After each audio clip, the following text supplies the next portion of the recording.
yangu hapa Mheshimiwa Lai, kukaa kwa upinzani kuna baridi kingi sana.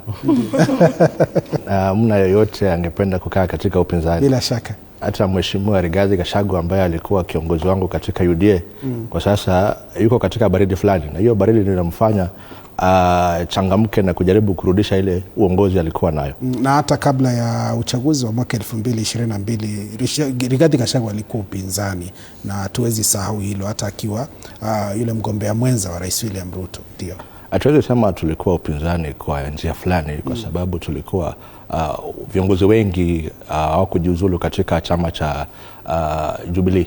Watu wengi walienda hadi mwisho ndo wakaenda katika uongozi. Dada yangu hapa kuna viongozi wake ambao akina Methu wako bado katika UDA. Jagura chama cha UDA wakaweza kurudi kwa mwananchi awapigie kura. So uongozi wa upinzani katika taifa la Kenya kidogo ni ya kumwadaa mwananchi. Ndio. Kumfanyia mwananchi mazinga umbwe, kumdanganya, kumpindua na hapa na pale.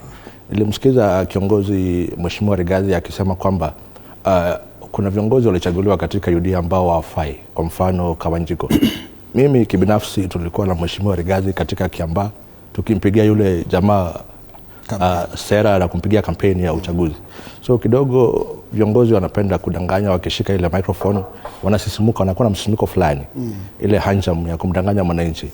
Na umesikia wananchi pale wanasema ni wakati bora ama mwafaka imefika viongozi wa makinike, wasilete mambo ya uongo, mambo ya kumislead umma. Kuna propaganda nyingi sana ambayo inatembea katika mitandaoni, katika mashinani. Lakini wakati huu pia mwananchi anafunguka macho. Hautamdanganya mwananchi kwamba hii ni kikombe na hii ni sahani, na yeye anajua kwamba hili ni kikombe. Tukisonga mbele basi katika uongozi wetu wa taifa la Kenya, mambo ya upinzani tumakinike. Tufanye shughuli ya kumsaidia mwananchi. Tukiangalia uongozi wa Marekani, tunaona tuna vyama viwili tu ambavyo viko katika nchi hiyo. Hata kama hapa Kenya tungeweza kupata vyama viwili vitatu ambavyo vina umaarufu, ambayo vinauza ama zinakuza sera ya mwananchi, itakuwa bora zaidi.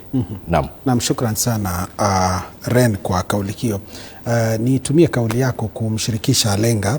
Alenga, tukizungumzia vyama vya kisiasa